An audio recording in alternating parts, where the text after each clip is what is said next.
Bienvenue dans Poker Builder. Aujourd'hui, on parle d'un thème crucial, l'exploitation. L'idée est simple sur le papier, repérer les erreurs des autres et les punir. Mais il y a un piège, vouloir trop exploiter, trop vite, et se mettre soi-même en danger.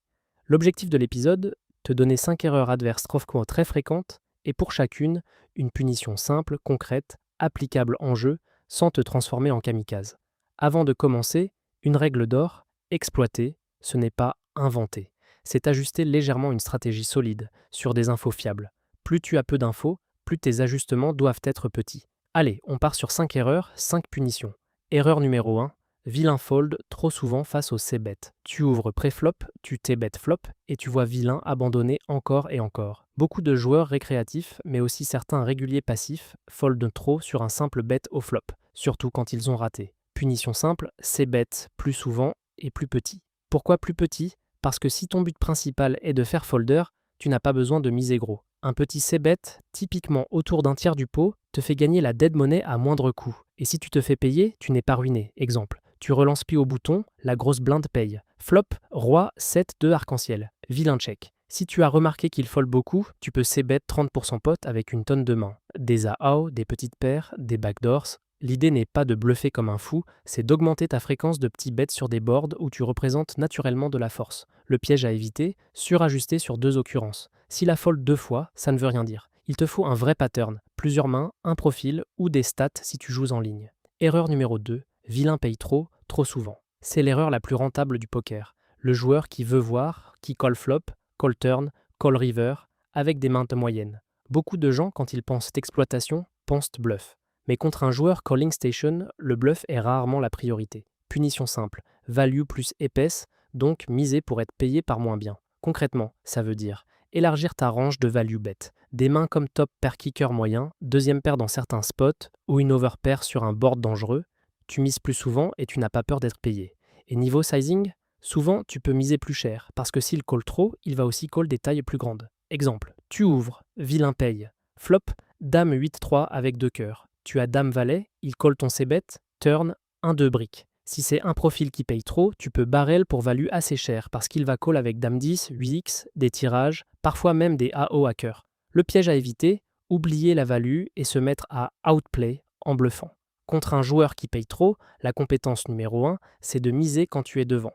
Erreur numéro 3, vilain bluff trop ou agresse trop. Il y a des joueurs qui ne supportent pas qu'on check, qui bet dès qu'on montre de la faiblesse, qui overbluff certaines cartes river ou qui relancent trop souvent. Punition simple, élargir tes calls avec des mains qui battent en ses bluffs et le laisser miser. Ici, l'exploitation n'est pas de sur-relancer, c'est souvent de capturer l'agression. Tu acceptes de check davantage certaines mains fortes ou moyennes pour le laisser se value cut ou bluffer. Exemple, tu défends la grosse blinde, flop, 9-6-2, tu as 9-8, top pair. Contre un joueur très agressif, au lieu de check raise automatiquement, tu peux check call, turn, tu recheck, il rebête trop souvent. Tu continues Sako à call. Tu construis un pot en le laissant s'empaler et tu gardes ses bluffs dans le coup. Le piège à éviter. Tomber amoureux des hero call sans logique. Tu dois identifier des spots où sa range contient réellement beaucoup de bluffs. Et surtout, si un joueur agresse trop, ça ne veut pas dire qu'il bluffe toujours. On choisit les textures et les runouts où c'est crédible. Erreur numéro 4. Vilain abandonne trop face aux 3 bets pré-flop.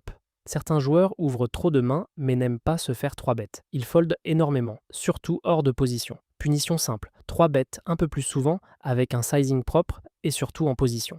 Tu n'as pas besoin d'aller chercher des 3 bêtes ultra marginaux. Tu peux simplement ajouter quelques mains semi-bluff qui se jouent bien. Des as assortis, des Broadway assortis, des mains avec des bloqueurs. Exemple. Vilain ouvre au cut-off, tu es au bouton. S'il fold énormément aux 3 bêtes, tu peux 3 bêtes plus souvent avec As5 assorti, Roi-Valet assorti, Dame-10 assorti et gagner le pot pré-flop très souvent. Si jamais il paye, tu as une main jouable en position. Le piège à éviter, 3 bêtes n'importe quoi hors de position parce que il fold. Hors de position, le coût des erreurs est énorme. Exploite d'abord en position et reste discipliné. Erreur numéro 5, vilain joue trop face-up. Il annonce sa main avec ses sizing.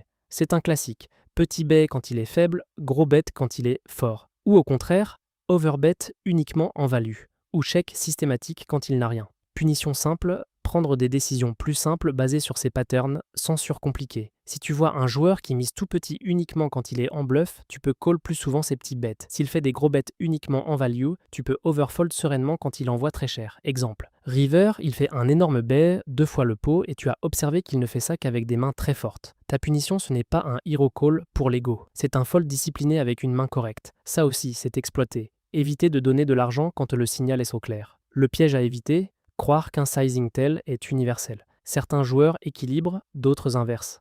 Il faut des répétitions ou un showdown qui confirme. Maintenant, parlons des 2 grands pièges de l'exploitation, ceux qui coûtent très cher. Piège numéro 1, surajuster sur peu d'infos. 2 showdowns, ce n'est pas une vérité. Une main bizarre, ce n'est pas un profil. Au début, garde une base solide, puis dévie petit à petit. Piège numéro 2, oublier la value. La plupart des joueurs pensent exploitation, bluff plus. En réalité, l'argent vient surtout de la value. Miser quand tu penses être devant et te faire payer. Mini-exercice. Question.